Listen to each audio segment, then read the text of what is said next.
20 noyabr kuni Dünya Uyg'ur Qurultayı İcraiya Komiteti kengaytirilgan yig'in o'tkazib, 9 dekabr Uyg'ur irqiy qirg'inchilik kunini butun dunyo miqyosida o'tkazish qaror qilindi. Tor orqali chaqirilgan bu yig'inga Amerika, Kanada, Yaponiya, Avstraliya, Turkiya, Qozog'iston, Qirg'iziston, Angliya, Shvetsariya, Norvegiya, Gollandiya, Germaniya qatorliq 10 dan ortiq davlatdan 70 nafar ijroiya hay'ati a'zosi va ba'zi tashkilotlarning mas'ullari qatnashdi. 2021 yil 12 oyning 9 kuni Londondagi mustaqil Uyg'ur sud kollegiyasi Xitoyning Sharqi Turkistonda Uyg'ur va boshqa turkiy musulmonlarga qarata yurgizayotgan qilmishini irqiy qirg'inchilik, insoniyatga qarshi jinoyat deb bekitgan edi.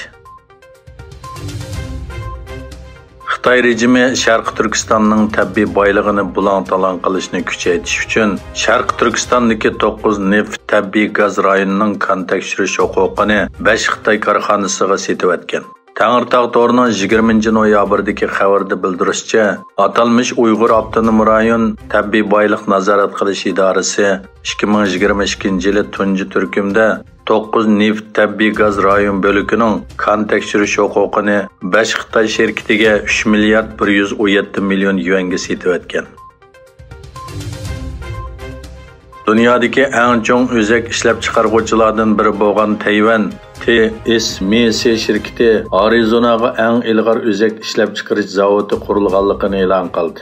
Xabar qilinishicha, Alma va Qualcomm qatorliq donliq markalarning o'zak texnikasining %90% ni egallaydigan bu shirkat yaqinda kuchayayotgan Xitoy-Tayvan jiddiyligining ta'siriga uchragandan keyin mablag' silish yo'nalishini butunlay ta'tir yo'nalishga o'zgartgan.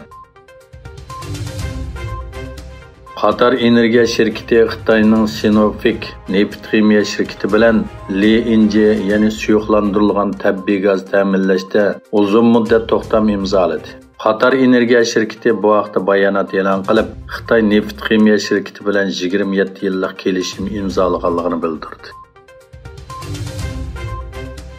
Xitoy igdorchiligidagi 6 yadro suvosti paraxotiga qo'yilgan yangi boshqariladigan bomba Washington bilan Beijing o'rtasidagi jiddiylikning tuyuqsiz kuchayishini keltirib chiqadi.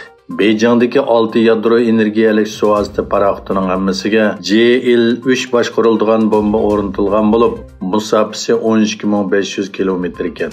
Yegilishicha boshqariladigan bomba Amerikaga yetib kelalaydi ekan.